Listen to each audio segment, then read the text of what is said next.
Related ಮತ್ತೊಂದು useful ವಿಡಿಯೋಗೆ ನಿಮಗೆ ಸ್ವಾಗತ. ಈ ವಿಡಿಯೋದಲ್ಲಿ ನಾನು SSP ಸ್ಕಾಲರ್ಶಿಪ್ ಓಪನ್ ಆಗಿರೋದ್ರ ಬಗ್ಗೆ ಮಾಹಿತಿ ತಿಳಿಸ್ತಾ ಇದ್ದೀನಿ. ಅದು ಮೈನಾರಿಟಿ ಡಿಪಾರ್ಟ್ಮೆಂಟ್ ವಿದ್ಯಾರ್ಥಿಗಳಿಗೆ. ಈಗಾಗಲೇ ನಾನು OBC ವಿದ್ಯಾರ್ಥಿಗಳಿಗೆ ಸ್ಕಾಲರ್ಶಿಪ್ ಓಪನ್ ಆಗಿರೋದು ತಿಳಿಸಿದ್ದೆ. ಸೆಪ್ಟೆಂಬರ್ 15ನೇ ಲಾಸ್ಟ್ ಡೇಟ್ ಅಂತ ಕೂಡ ತಿಳಿಸಿದ್ದೆ. ಈಗ ಮೈನಾರಿಟಿ ಡಿಪಾರ್ಟ್ಮೆಂಟಲ್ಲಿ ಬರುವಂತಹ ಮುಸ್ಲಿಂ, ಕ್ರಿಶ್ಚಿಯನ್, ಜೈನ್, ಬೌದ್ಧ, ಸಿಖ್ ಮತ್ತು ಪಾರ್ಸಿ ವಿದ್ಯಾರ್ಥಿಗಳಿಗೆ ಸ್ಕಾಲರ್ಶಿಪ್ ಓಪನ್ ಆಗಿದೆ.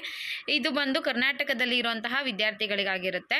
2024-25ನೇ ಸಾಲಿನ PUC, ಡಿಪ್ಲೊಮಾ, ITI ಪದವಿ ಮತ್ತು ಸ್ನಾತಕೋತ್ತರ ಪದವಿಗಳಲ್ಲಿ ವ್ಯಾಸಂಗ ಮಾಡುತ್ತಿರುವ ಡಿಗ್ರಿ ಆಗಿರಬಹುದು, ಡಬಲ್ ಡಿಗ್ರಿ ಆಗಿರಬಹುದು, PUC, ITI, ಡಿಪ್ಲೊಮಾ ಯಾವುದೇ ಕೋರ್ಸ್ ಮಾಡ್ತಾ ಇರಲಿ ಅಂತಹ ವಿದ್ಯಾರ್ಥಿಗಳು ಪೋಸ್ಟ್ ಮೆಟ್ರಿಕ್ ಸ್ಕಾಲರ್ಶಿಪ್ಗೆ ಅಪ್ಲಿಕೇಶನ್ನ ಸಲ್ಲಿಸ್ಕೋಬಹುದು. 1 to 10 ಬಂದು ಪ್ರೀ ಮೆಟ್ರಿಕ್ ಬರುತ್ತೆ, ಅವ್ರಿಗೆ ಇದರಲ್ಲಿ ನೋಟಿಫಿಕೇಶನ್ ಆಗಿಲ್ಲ. ಈಗ ಪೋಸ್ಟ್ ಮೆಟ್ರಿಕ್ ಆಗಿರೋದೆ, SLC ಇಂದ ಮೇಲೆ ಇರ್ತಾರಲ್ಲ ಅಂತಹ ವಿದ್ಯಾರ್ಥಿಗಳು ಈ ಸ್ಕಾಲರ್ಶಿಪ್ಗೆ ಅಪ್ಲಿಕೇಶನ್ ಹಾಕೋಬಹುದು. ಇದು ಬಂದು ಪರ್ಟಿಕ್ಯುಲರ್ ಆಗಿ ಮೈನಾರಿಟಿ ಡಿಪಾರ್ಟ್ಮೆಂಟ್ ವಿದ್ಯಾರ್ಥಿಗಳಿಗೆ, ಅಂದರೆ ಮುಸ್ಲಿಂ, ಕ್ರಿಶ್ಚಿಯನ್, ಜೈನ ಮತ್ತು ಬೌದ್ಧ, ಸಿಖ್ ಮತ್ತು ಪಾರ್ಸಿ ವಿದ್ಯಾರ್ಥಿಗಳು ಆನ್ಲೈನ್ ಅಪ್ಲಿಕೇಶನ್ನ ಹಾಕೋಬಹುದು. ಮತ್ತು ಇದರಲ್ಲಿ ಮೆಟ್ರಿಕ್ ನಂತರದ ಶುಲ್ಕ ಮರುಪಾವತಿ, ಅಂದರೆ ಫೀಸ್ ರಿಂಬರ್ಸ್ಮೆಂಟ್, ನೀವು ಫೀಸ್ ಕಟ್ಟಿರ್ತೀರಲ್ವ ಅದು ವಾಪಸ್ ಬರುತ್ತೆ. ಇನ್ನೊಂದು ಮೆಟ್ರಿಕ್ ಕೂಡ ಓಪನ್ ಆಗಿದೆ. ಮೆಟ್ರಿಕ್ ಮೀನ್ಸ್ ಅಂತ ಏನೋ ಇದೆ ನೋಡಿ, ಅದು ಕೂಡ ತಿಳಿಸ್ತೀನಿ ನಿಮಗೆ. ಆನ್ಲೈನ್ ಅಪ್ಲಿಕೇಶನ್ ಹಾಕೋದಕ್ಕೆ ಸ್ಟಾರ್ಟಿಂಗ್ ಡೇಟ್ ಬಂದು ಆಗಸ್ಟ್ 23, ಲಾಸ್ಟ್ ಡೇಟ್ ಬಂದು ಅಕ್ಟೋಬರ್ 31. ಸ್ವಲ್ಪ ಟೈಮ್ ಇದೆ. ಸೊ ವಿದ್ಯಾರ್ಥಿಗಳು ಯಾರಾದರೂ ಅಪ್ಲಿಕೇಶನ್ ಹಾಕೊಳ್ಳೋರು ಇದ್ದರೆ ಅಪ್ಲಿಕೇಶನ್ನ ಹಾಕೋಬಹುದು. ಮತ್ತು ಎಲಿಜಿಬಿಲಿಟಿ ಏನು ಅಂತ ಇದ್ದರೆ ಎಲ್ಲ ಕೂಡ ಮೈನಾರಿಟಿ ಡಿಪಾರ್ಟ್ಮೆಂಟ್ಗೆ ಬರಬೇಕು. ಅಂತಹ ವಿದ್ಯಾರ್ಥಿಗಳು ಮಾತ್ರ ಎಲಿಜಿಬಲ್ ಇರ್ತಾರೆ. ಮುಸ್ಲಿಂ, ಕ್ರಿಶ್ಚಿಯನ್, ಜೈನ, ಬೌದ್ಧ, ಸಿಖ್ ಮತ್ತು ಪಾರ್ಸಿ ವಿದ್ಯಾರ್ಥಿಗಳು ಮಾತ್ರ.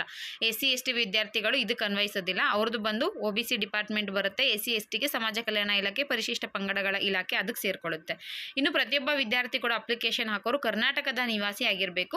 ಹೊರ ರಾಜ್ಯದ ವಿದ್ಯಾರ್ಥಿಗಳು ಯಾರಾದರೂ ಇದ್ದರೆ ಅಪ್ಲಿಕೇಶನ್ ಹಾಕೋದಕ್ಕೆ ಎಲಿಜಿಬಲ್ ಇಲ್ಲ.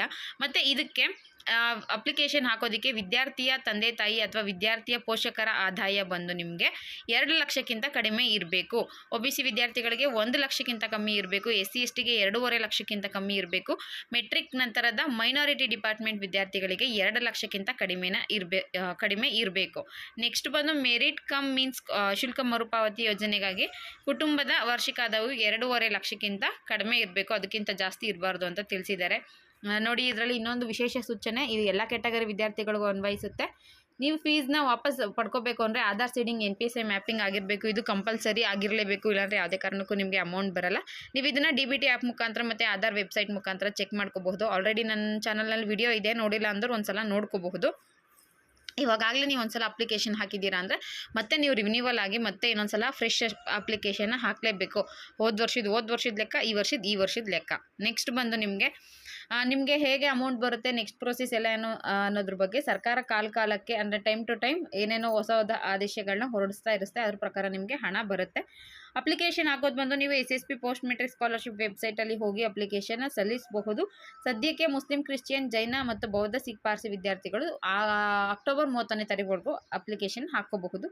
ಇದಿಷ್ಟು ಇವತ್ತಿನ ವಿಡಿಯೋ ಆಗಿತ್ತು. ವಿಡಿಯೋ ಇಷ್ಟ ಆಗಿರೋ ಲೈಕ್ ಮಾಡಿ, ಶೇರ್ ಮಾಡಿ, ಮಿಸ್ ಮಾಡಿದೆ ಸಬ್ಸ್ಕ್ರೈಬ್ ಮಾಡಿ. Thank you for watching friends.